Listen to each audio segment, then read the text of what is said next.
जय श्री कृष्णा। आप सभी का मेरे चैनल पे बहुत बहुत स्वागत है। आज मैं आपको निर्जला एकादशी का महात्म्य सुनाऊंगी। इससे पहले आप सभी से मेरा निवेदन है कि अभी तक मेरे चैनल को सब्सक्राइब नहीं किया है तो लाल बटन को दबा के सब्सक्राइब कर लेना, शेयर करना, लाइक करना, कमेंट करना और घंटे के निशान को जरूर दबाना। तो आइए अब सुनिए निर्जला एकादशी का महात्म्य। वर्ष की 24 एकादशियों में ज्येष्ठ की शुक्ल पक्ष की एकादशी सबसे बढ़कर फल देने वाली है। इस एकादशी का व्रत रखने से ही वर्ष भर की एकादशियों के व्रत का फल प्राप्त हो जाता है।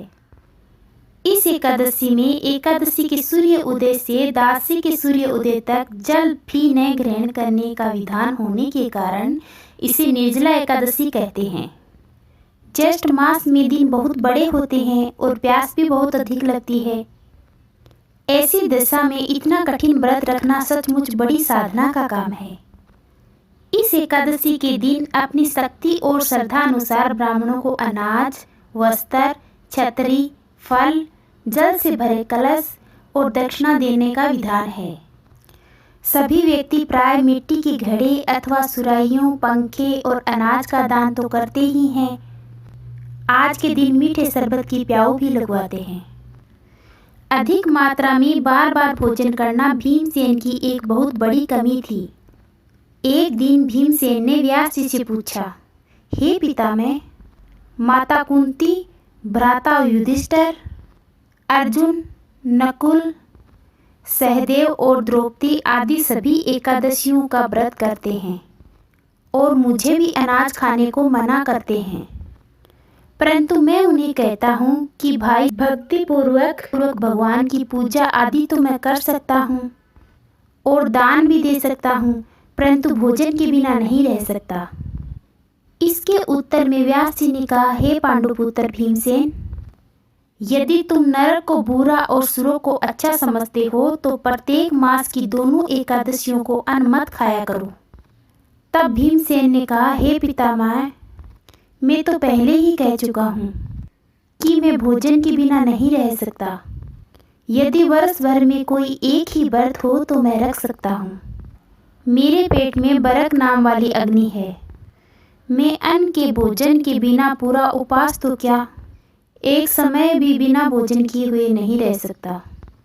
अतः आप मुझको कोई ऐसा व्रत बताइए जो वर्ष भर में केवल एक बार ही करना पड़े और मुझको स्वर्ग की प्राप्ति हो जाए।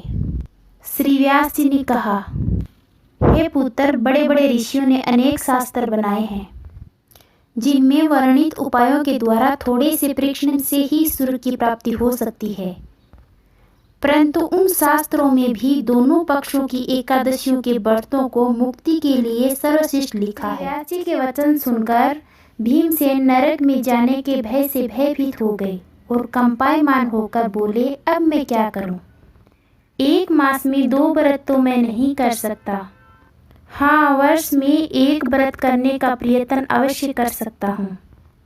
एक दिन व्रत करने से मेरी मुक्ति हो जाए, यदि ऐसा कोई व्रत है तो कहिए।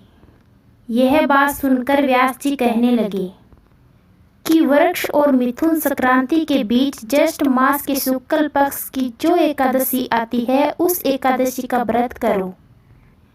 इस एकादशी के व्रत में स्नान और आचमन के सिवा जल वर्जित है। आचमन में 6 मासे जल से अधिक नहीं होना चाहिए, अन्यथा वह मदपान से सुदृढ़ हो जाता है। इस दिन भोजन नहीं करना चाहिए क्योंकि भोजन करने से व्रत नष्ट हो जाता है। एकादशी के दिन सूर्य उदय से लेकर द्वादशी को सूर्य उदय तक जल ग्रहण न करने से समस्त एकादशियों के व्रतों का फल प्राप्त होता है। द्वादशी को सूर्य उदय से पहले उठकर स्नान आदि करके ब्राह्मणों को दान आदि देना चाहिए। इसके पश्चात भूखे ब्राह्मणों को भोजन करवाना चाहिए, फिर आप भी भोजन कर लेना चाहिए। इसका फल 1 वर्ष की संपूर्ण एकादशियों के फल के बराबर है।